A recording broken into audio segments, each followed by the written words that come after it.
Dear countrymen, Assalamu alaikum. I have imposed martial law throughout Pakistan. قومی اور صوبائی اسمبلیاں توڑ دی گئی ہیں.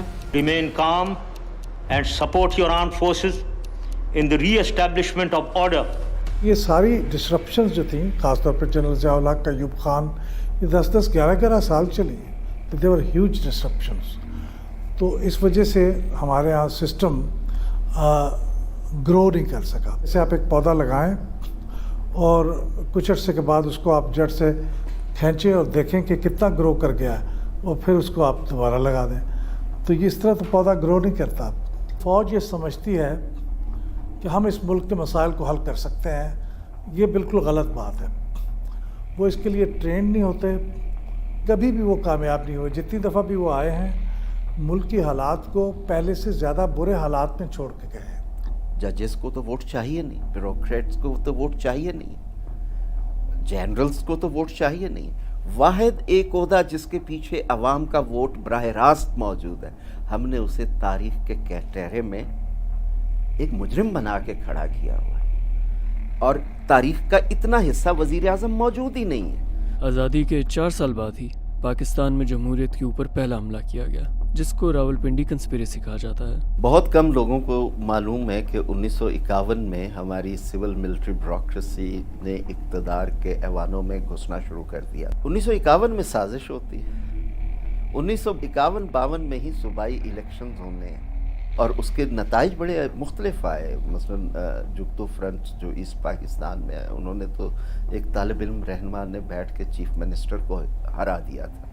فیض احمد فیض ادھر تھے کنسپیریسی میں، ادھر وہ مرزا ابراہیم کی کیمپین چلا رہے تھے، جو لاہور ریلوے اسٹیشن کا ایک مزدور اور کلی تھا، جو الیکشن جیت رہا تھا لاہور کی کنسٹیچوئنسی. تیسری گنتی میں ہارے وہ. تو تب سے یہ محاورہ ہے جھرلو پھر گیا. Militarisation is not just question of کہ یہ کوئی ایک دور کی بات ہے، یہ ایک ہماری پوری تاریخ کی کہانی ہے. اور یہ جو تاثر ہے کہ جی جب ایک دفعہ مارشل لاء ختم ہو گیا تو اب جمہوریت جو ہے نا وہ آسمان کو چھو رہی ہے، یہ تو میرا خیال ہے اگین ویری سمپلسٹک. کیونکہ ان مارشل لاء کے پیریڈز کے اندر کیا ہوا، کیسے ریاست کی حیت کو مزید یعنی کہ ان ڈیموکریٹک اس کے اندر مزید آپ کہہ سکتے ہیں کہ لیئرز بڑھتے چلے گئے. پاکستان کی عوام نے 3 دہائیوں سے بھی زیادہ وقت فوجی حکمرانی یعنی مارشل لاز میں گزارا، لیکن ان مارشل لاز کے پیچھے کی وجوہات کیا تھیں؟ اب دیکھیے، ایوب خان کا جو مارشل لا تھا، اس میں بنیادی وجہ یہ تھی کہ وہ مارشل لا ایوب خان نے نہیں لگایا تھا، وہ مارشل لا اسکندر مرزا صاحب نے لگایا تھا. لیکن چیف مارشل لا ایڈمنسٹریٹر چونکہ فوجی ہو سکتا ہے، تو وہ ایوب خان چونکہ کمانڈر ان چیف تھے تو ان کو لگا دیا گیا. کانسٹیٹیوشن بن چکا تھا 1956 میں. اب وہ جو الیکشن ہونا تھا، اس کے نتیجے میں ان کا خیال یہ تھا کہ بہت ہی تبدیلیاں آئیں گی، اور اسکندر مرزا صاحب کا خیال تھا کہ وہ شاید پریزیڈنٹ نہیں رہ پائیں گے، گورنر جنرل نہیں رہ پائیں گے، اور اقتدار ان کے ہاتھ سے سلپ ہو سکتا ہے. تو اس کی بنیادی وجہ تو یہ تھی. حالانکہ بعد میں ایوب خان صاحب نے ان کو بھی نہیں رہنے دیا. یحییٰ خان صاحب نے جب یہ کیا، ایوب خان صاحب کے خلاف موومنٹ چل رہی تھی، یحییٰ خان نے مجبور کیا ایوب خان کو کہ وہ ان کو پاور ہینڈ اوور کریں، اور جو کانسٹیٹیوشنل طریقہ ہے اسپیکر کا اس کو نہ دیں. اور یحییٰ خان صاحب نے مارشل لا لگا کے کانسٹیٹیوشن کو ایبروگیٹ کر دیا. تیسری دفعہ جب مارشل لا لگا تو اس وقت بھی ملک کے اندر حالات خراب تھے، افراتفری کا عالم تھا. بھٹو صاحب کے خلاف موومنٹ چل رہی تھی، اور ضیاء الحق صاحب نے سمجھا کہ وہ اس وقت موقع سے فائدہ اٹھا کے ٹیک اوور کر سکتے ہیں. مشرف صاحب جو تھے، ان کی وجوہات تو یہ تھیں کہ مشرف صاحب کو ہٹا دیا گیا تھا، تو انہوں نے اپنی پوزیشن پہ برقرار رہنا ان کے لیے بہت اہم تھا. انہوں نے ملٹری کو کے ذریعے اپنے ہٹانے والے وزیر اعظم کو ہٹا دیا اور خود ٹیک اوور کر لیا.